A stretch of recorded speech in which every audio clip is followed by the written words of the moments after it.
Hello, I am David Sanchez. I'm part of the pro staff here at CYO, and welcome to our fly tying corner. Today we're going to go ahead and try to do a mop fly, and that's created using one of these pads that you can use to clean your car or clean your shelves and your house seals, your window seals, and it looks really spongy-like, and it really is. The material is really very interesting. It's synthetic with a little bit of cotton in it. And what it does, it has a property that really sinks. So this fly is a fly that sinks, and because it's cotton, we're going to be able to have it with some weight to not be on the surface. So it's going to be subsurface. So I cut one of those little tentacles off of the mop.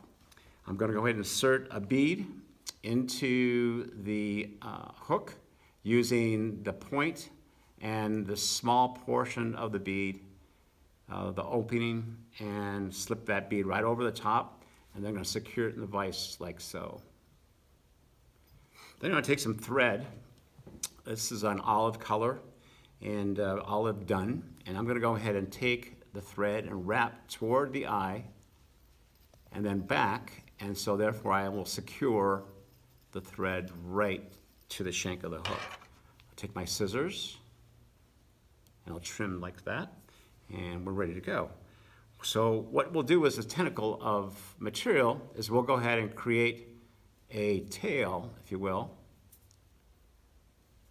And what you'll see is two small threads that will appear.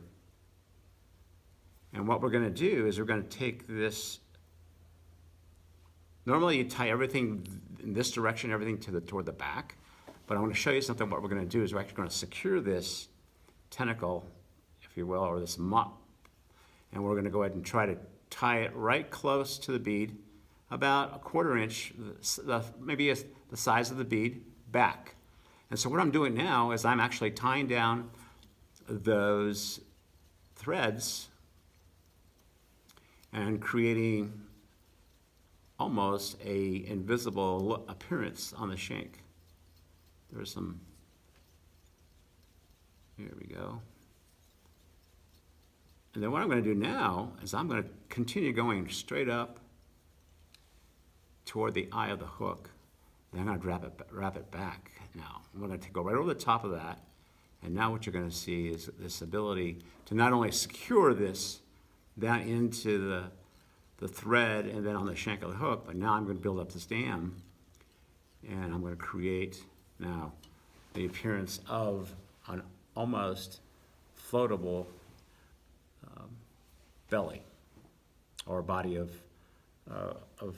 what would simulate a minnow or a crawdad.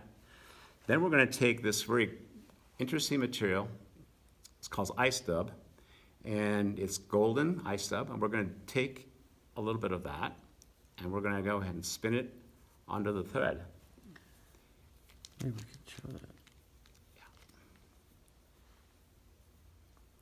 Yeah. So here's the material. And if you look at under the sun, it's almost, or under the light, it's almost like a brown color. And so people say, well, do they see color? Well, they do. And particularly when it's how deep the fly is, or this lure, they can see up to 5 feet really, really well. And then it becomes really cloudy.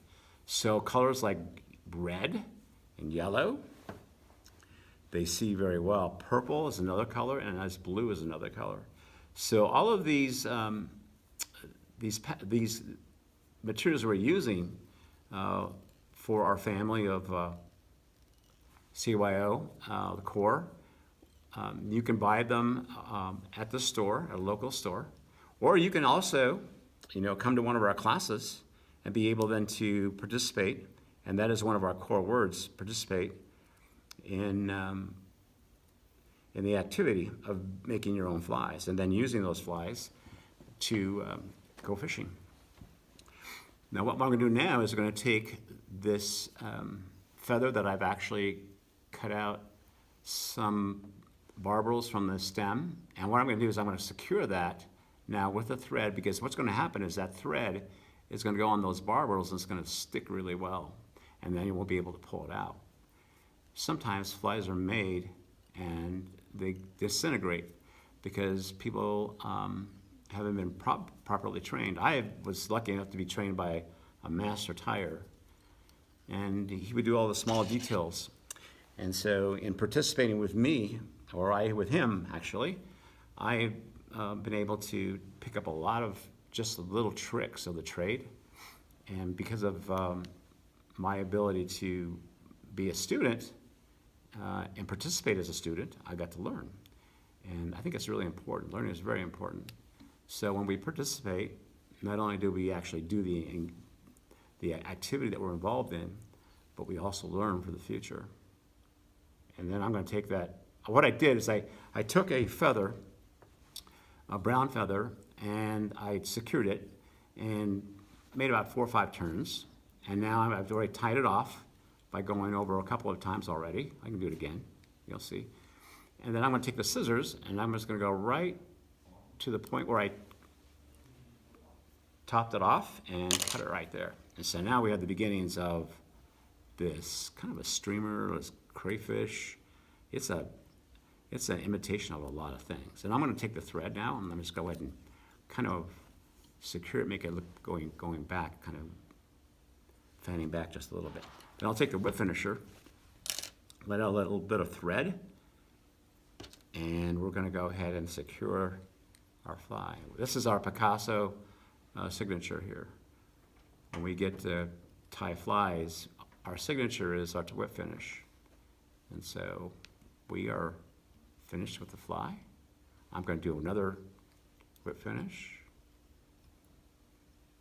And so now we have the mop bug.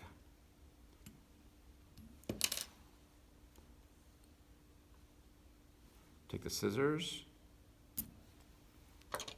and there you go.